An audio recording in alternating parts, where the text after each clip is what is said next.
when I'm not pretending to understand the new NFL kickoff rules as I'm explaining them to other people. I like to answer questions and comments that I get on YouTube, so let's get to it. Sean, when you play your A-shaped bar chord, which strings are you actually holding down with your pinky? Because it seems like your pinky knuckle is up in the air. I always have a lot of problems with that A-shaped bar chord.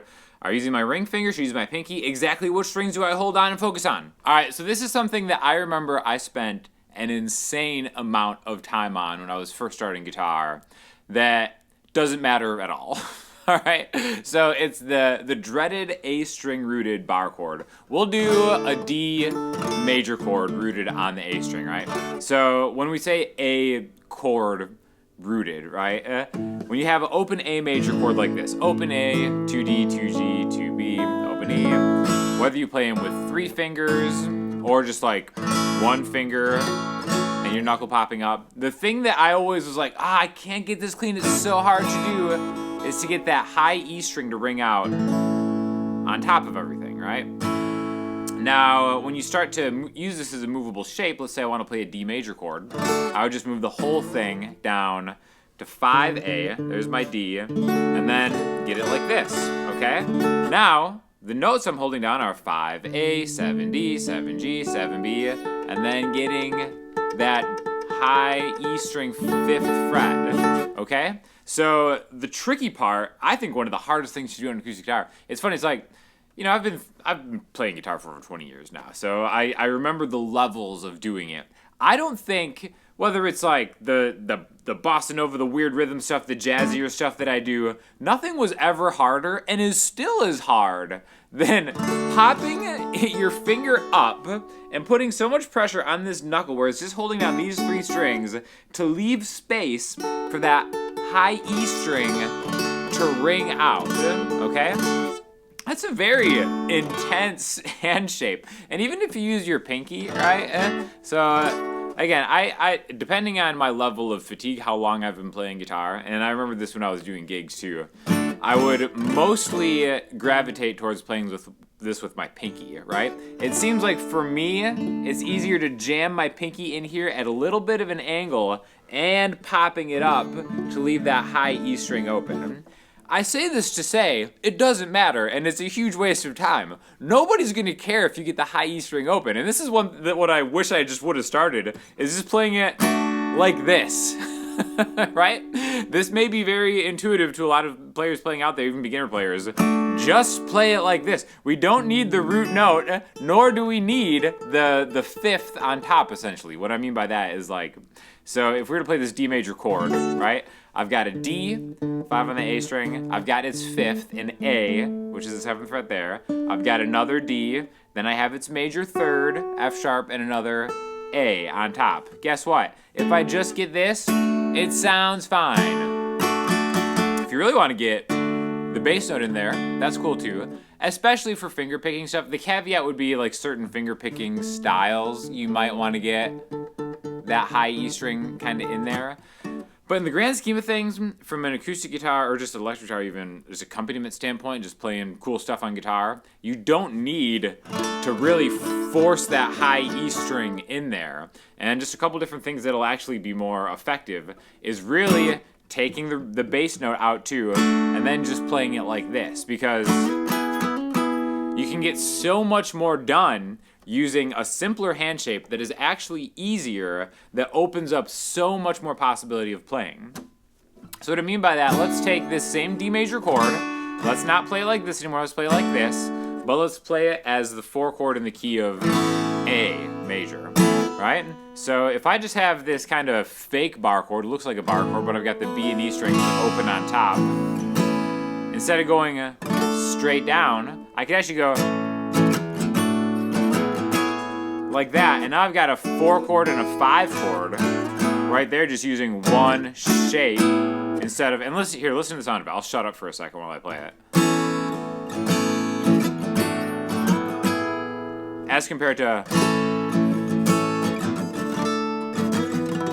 and it's like, yeah, there's a difference, you know, I can hear that on top, but it's such a negligible difference that I don't think ever really like no listener is gonna care.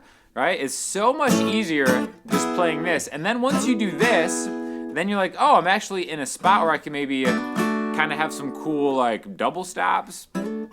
that I can add to it with that little, that kind of thing, right? Where you're just like going 2 frets higher from wherever you are. Again, here's a D.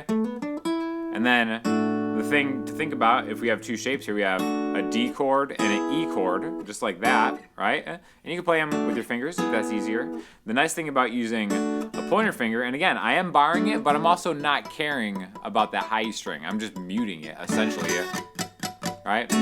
Like once I have that there, now I can kind of like look at this as like, all right, well, 777 and 999, well maybe I can make that like a little scale because I know that both of these chords are in here, so all these notes are in here, so maybe I can inflect them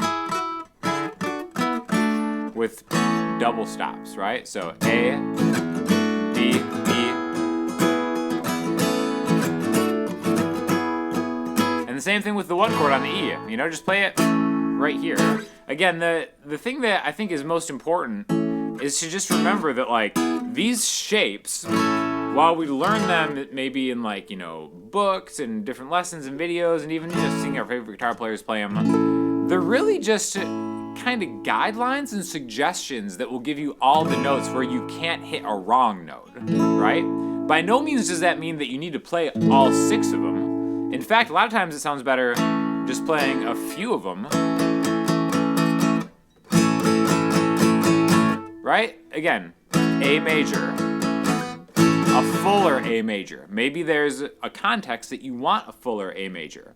If you're just playing acoustic guitar solo or just you and a singer, maybe the context is you're playing with a bass player, an electric guitar player, or a piano player. In that context, you would actually want less notes because it's going to sound better. So once you kind of see a shape as just, you know, a suggestion and not the end-all be-end of like, this is how I have to play it. I have to get my ring finger just to bar. I have to cram this in such a way that I'm putting so much pressure and torque on my ring finger where it's popping up past a knuckle to allow that high E string to get out of there. Come on, you know, nobody cares. And also, you know, most slept-on trick that I've ever seen with like this 4 chord is, first of all, playing it like this. Right? So now I've got the root note on top. There's that 10th fret, right? So now it's 7D, 7G, 7B, 10E. Now I can do a lot more with this. I can make it a major 7 chord, like that, just by going 7, 7, 7, 9. So there's my D major, D major 7. My favorite one is this one right here, because now I have my pinky that is free to kind of roam below where I'm choosing to really kind of anchor this chord down. I can grab the 10th fret on the A string to kind of put a G note in front of this. And I think that's like so much prettier having this option available to you than getting that 5th on top of it option available to you. So again, you know, I guess I'm glad that I put the time in to do this, but also when I'm contextually playing a song, I never even like think of, oh, I hope I'm getting a good sound out of that high E string. That's just not something that I think most guitar players do. Again, caveat being in certain fingerstyle songs, you might need that high E string to ring out beneath or on top of like another chord, but in the grand scheme of things, it doesn't really matter, so don't worry too much about it. Sounding amazing, guys. Loving the uke bass combo. So this is on a video I did with my friend Kira in Journey Instruments where we were checking out a new treble bass guitar. We're actually giving one of these away. So Journey's gonna send one to somebody. All you have to do is you have to be subscribed to my channel and the Journey Instruments channel and comment on a video I'm gonna link in the description.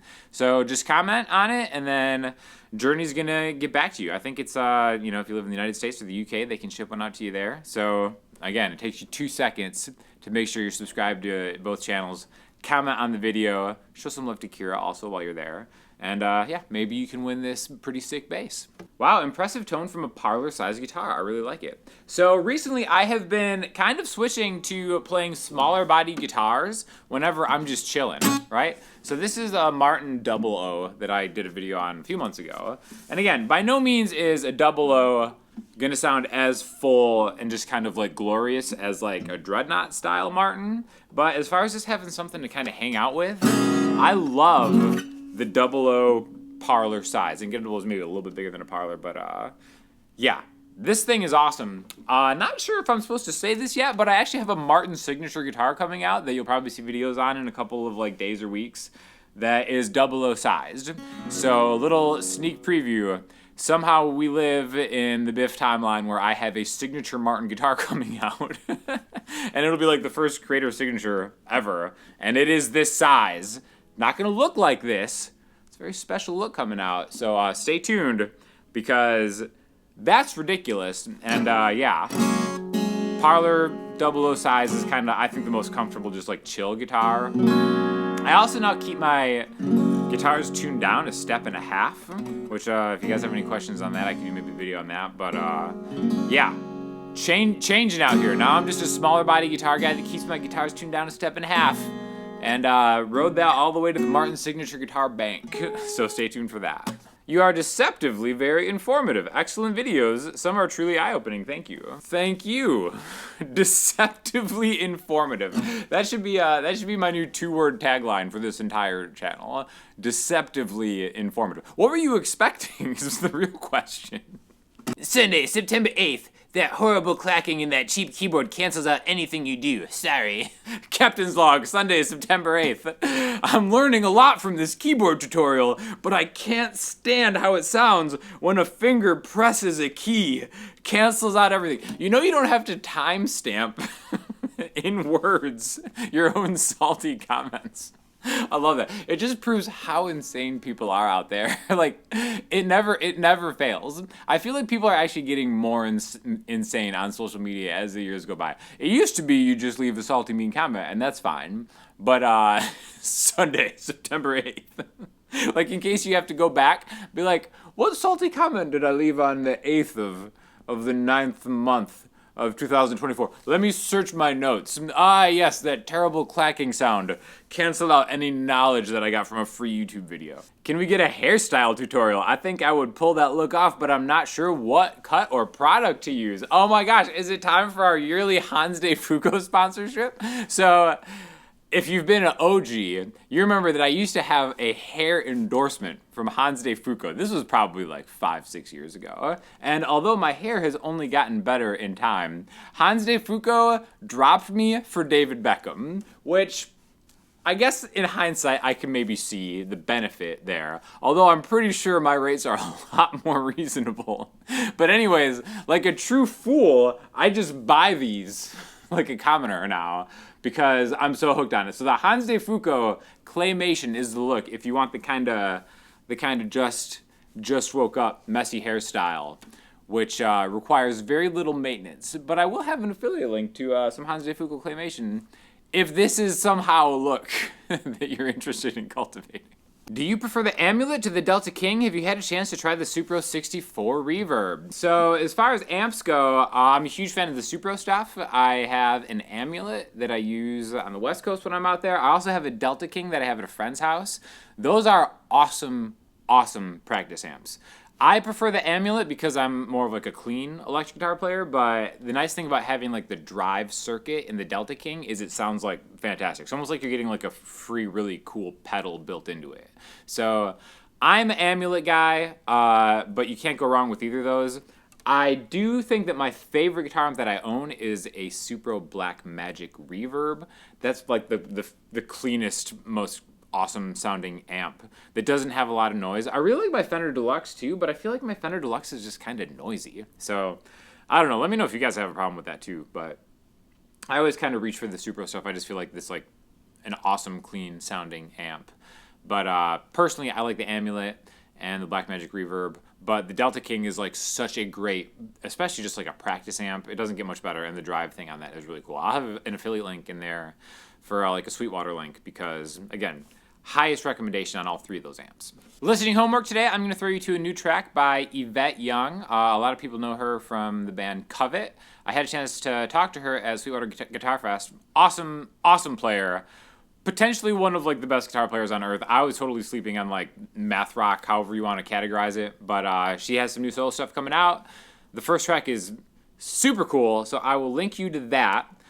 Make sure you sign up for that Journey Instruments contest. Maybe win a free bass guitar. They're the ones that pick it, so don't suck up to me as if I have a choice in determining the winner. as every contest always ends up doing whenever I run it on my channel. It's great. I'll get like an email or something from the channel email that's like a sob story and why they should win, and it's like, bro, I'm very sorry for this, but I'm not choosing the winner. Journey Instruments is choosing that, so subscribe to their channel, comment on that video, maybe you win a free bass. Sign up for the Patreon if you want more sequential lessons and song lessons, and if you have any questions or comments, hit me up in the comments section, Instagram, or the website, and I'll talk to y'all soon.